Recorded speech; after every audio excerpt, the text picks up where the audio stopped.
જય ભગવાન મિત્રો, રમા એકાદશી ક્યારે છે, રમા એકાદશીનું શું છે મહત્વ, સંપૂર્ણ જાણકારી આજના કાર્યક્રમમાં હું તમને કહેવાનો છું. મિત્રો, ખાસ કરીને રમા એકાદશી આ વખતે 17/10/2025 છે રમા એકાદશી. બધી જ એકાદશીઓમાં છેલ્લી એકાદશી વર્ષના અંતમાં આવે છે અને રમા એકાદશી કહેવામાં આવે છે. રમા એકાદશીનું વર્ણન બ્રહ્મ વૈવર્ત પુરાણની અંદર જણાવેલું છે. એવું કહેવાય છે કે આ એકાદશીનું મહત્વ ભગવાન કૃષ્ણ યુધિષ્ઠિર રાજાને કહે છે. એની કથા એવી છે કે મુચકુંદ નામનો એક રાજા હતો. એનો ખાસ કરીને મિત્ર, એ રાજાના મિત્ર એટલે કે ઇન્દ્રદેવ, કુબેર, વરુણ, વિભીષણ આ બધા એના મિત્ર હતા. એ રાજા બહુ ધાર્મિક હતો અને પવિત્ર અને સત્યવાદી હતો. એની એક દીકરી હતી ચંદ્રભાગા. ચંદ્રભાગાના લગ્ન એને શોભન સાથે કર્યા હતા અને શોભન પણ ધાર્મિક હતો, જમાઈ પણ સુંદર, ધાર્મિક અને સત્યવાદી હતો.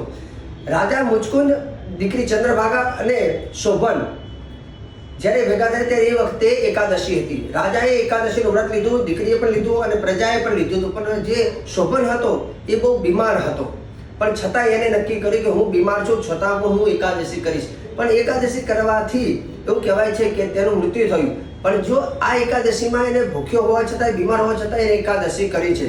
પણ એકાદશીના પ્રભાવથી એને બીજા જન્મની અંદર એવું કહેવાય છે કે એને રાજાનું સુખ મળ્યું છે અને ત્યારબાદ સમસ્ત સુખ ભોગવી અને સ્વર્ગના દ્વાર ખોલ્યા છે. સ્વર્ગમાં ગયો છે, ઇન્દ્ર સાથે રહીને ઇન્દ્ર સમાન સુખ ભોગવ્યું છે. તો એવું કહેવાય છે કે આ રમા એકાદશીનું વ્રત કરવાથી વ્યક્તિને સ્વર્ગના દ્વાર ખુલે છે. આવી આ કથાની અંદર એવું વર્ણન બતાવેલું છે. રમા એકાદશીના દિવસે શું કરો તો કે અન્નનો ત્યાગ કરવો, સવારે વહેલા ઉઠવું, વિષ્ણુ ભગવાનની પૂજા કરવી, તુલસીના પાન ભગવાન વિષ્ણુ ભગવાનને અર્પણ કરવા. રમા એકાદશીના દિવસે મહામંત્રની 11 માળા ચોક્કસ તમારે કરવાની. મહામંત્ર છે જે વિષ્ણુ ગાયત્રી મંત્ર છે.